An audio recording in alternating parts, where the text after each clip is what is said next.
আসসালামু আলাইকুম, কেমন আছেন সবাই? সকাল সকাল ঘুম থেকে উইঠা আসলাম। আইসা সাইরা দেখলাম যে আমি আছে না ইফতারের মাঝে, তো তাই তো আমার কফিলে বলে কি যে ইফতারটা সকালবেলা ঘুম থেকে উইঠা ইফতারটা আগে চেক দিবে যে আমি রাইতে পার্টি-সার্টি দেই কিনা, খাওয়া-দাওয়া করি কিনা। কারণ আমি রাইতে ১টা-২টা বাজে আসলে তো তোরে মনে করে ঘুমাইছস গা তুই। তোর ঘুম ডিস্টার্ব করতাম না। তুই সকালবেলা প্রতিদিন আইসা সাইরা তুই ইফতারটার মধ্যে দেখবি যে কোনো কিছু মানে আমি হাওন-টাওন করছি খাইছি কিনা, বন্ধু-বান্ধব নিয়ে পার্টি-সার্টি দিছি কিনা দেখবে।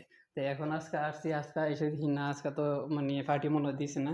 তো আমার আবার কপিল আবার এমনি অনেক ভালো আছে, কারণ এমনি বেশি রাইতে হয়ে গেলে আমার আবার কল দেয় না, কল-টল দেয় না, কোনো কিছু করে না। এরা খাওয়া-দাওয়া কইরা জাগার মধ্যে তৈয়া জাগা সকালবেলা আইসা সাইরা এই যে টিয়া করা লাগে, ক্লিন করা লাগে। তা আজকে আবার আসছি, আইসা দিই না, আজকে তো পার্টি-সার্টি হইছে না, কোনো কিছু হইলো না, আজকে দিছে না দি তে আমারে কইছে পার্টি দিলে দিবে, না দিলে পার্টি দিলে দিমু, না দিলে নাই। কিন্তু তুই সবসময় আইসা সাইরা এগুলা দেখবে।